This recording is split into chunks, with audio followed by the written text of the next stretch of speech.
கணேசாய நமக. முருகாசரணம். அபிஷேகம் செய்வது ஏன்? சாமி சிலைகள், விக்கிரகங்களுக்கு, லிங்கங்களுக்கு பல்வேறாக அபிஷேகங்கள் செய்வதற்கான காரணம் என்ன என்பது பற்றி இப்பதிவில் சிந்திக்கலாம். சிற்பங்கள் காலமெல்லாம் அழியாமல் பார்த்து கொள்ள வேண்டும். மனிதர்களில் ஆண் பெண் அலி என்று இருப்பது போலவே கற்களிலும் ஆண்கள் பெண்கள் அலிக்கல் என்றெல்லாம் உண்டு. அலிக்கல் அவ்வளவாக பயன்படுத்துவது கிடையாது. பதுமை செய்வது போன்ற ஒரு சிலவற்றுக்கு மட்டுமே அந்த அலிக்கல்லை பயன்படுத்துவார்கள்.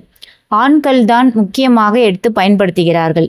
இந்த கற்களுக்கை செதுக்கி செதுக்கி உயிரோட்டம் கொடுக்கிறார்கள். இந்த கற்கள் என்பது மிக சக்தி வாய்ந்த ஒரு வஸ்து. இதற்கு இயற்கையோடு இயற்கை கல் என்பதும் இயற்கை, தர்பை என்பதும் இயற்கை.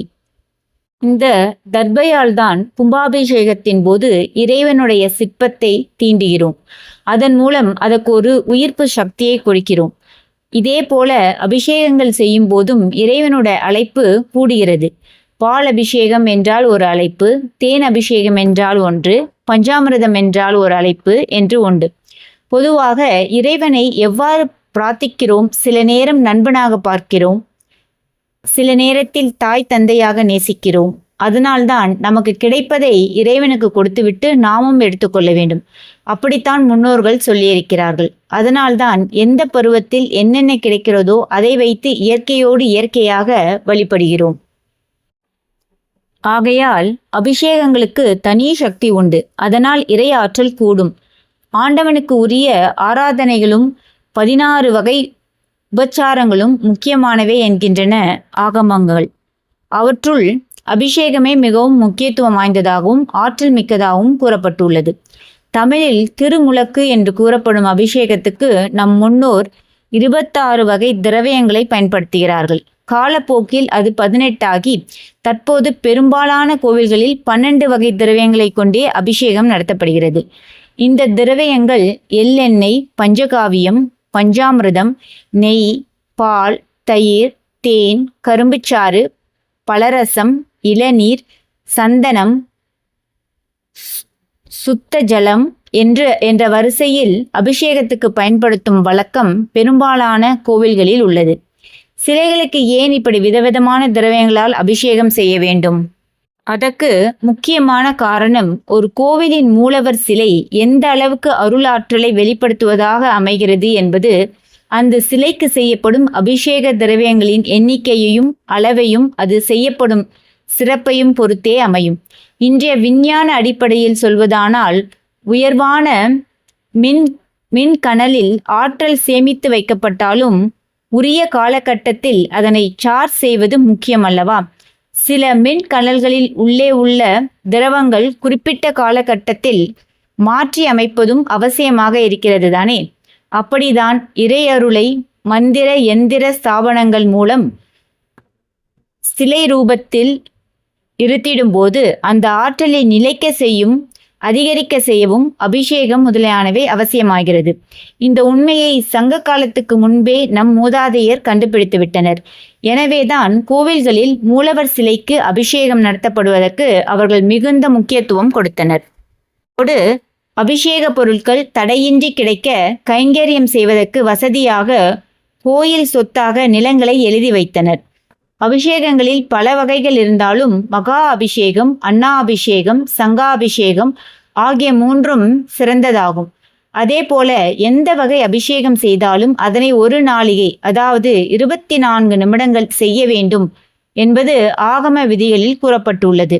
ஆனால் சில கோவில்களில் அவற்றின் நடைமுறை விளக்கப்படி 2 நாளிகை அளவுக்கு 48 நிமிடங்கள் அபிஷேகங்கள் செய்யப்படுவதும் உண்டு. இது ஒவ்வொரு கோவிலுக்கும் உரிய சிலை பிரதிஷ்டை பந்தன விதைகளை ஒட்டி மாறுபடுவது உண்டு.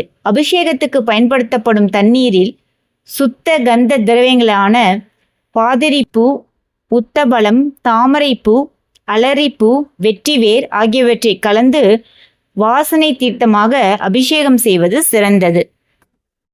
முற்காலத்தில் மூல விக்கிரகத்துக்கு நடத்தப்படும் அபிஷேகங்களுக்குள் சந்தனம், விபூதி, கலச அபிஷேகம் ஆகியவற்றை தவிர மற்றவற்றையும் பார்க்க பக்தர்கள் அனுமதிக்க மாட்டார்கள்.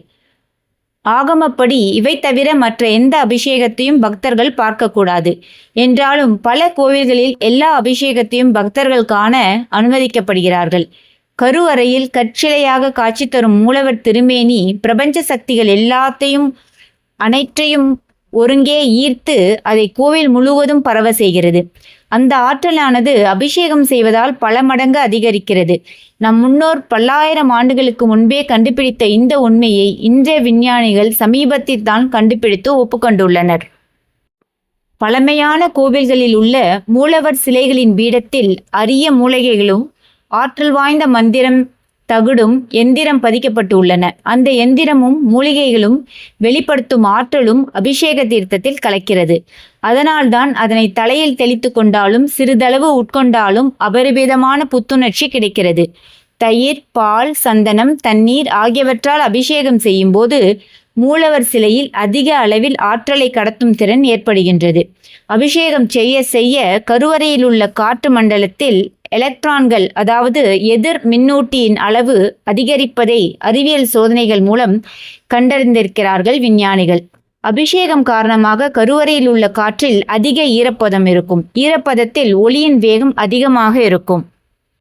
அதனால்தான் அபிஷேகத்தின் போதும் தீபம் காட்டும் போதும் கருவறை காற்று மண்டலம் அயனியாக்கப்பட்ட மூலக்கூறுகளுடன் வெளியில் வருவதாகவும் அது கோவில் முழுவதும் பரவி பக்தர்கள் மனதில் பக்தி உணர்வனை அதிகரிப்பதாகவும் கூறுகிறார்கள். அபிஷேகத்தின் போது சொல்லப்படும் மந்திர ஒளி சிலை மீது பட்டு நேர் அயனியாக வெளிப்படுகிறது.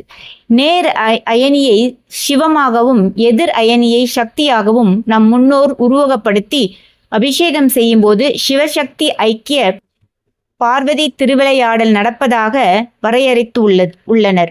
அந்த ஆற்றல் சேமிக்கப்படும் என்பதற்காகவே கருவறையில் இருந்து கோமகமும் வழியே சென்று பின் அபிஷேக திரவியங்கள் நேராக கோயில் திருக்குளத்தை சென்றடைய வழிவகை செய்திருந்தனர்.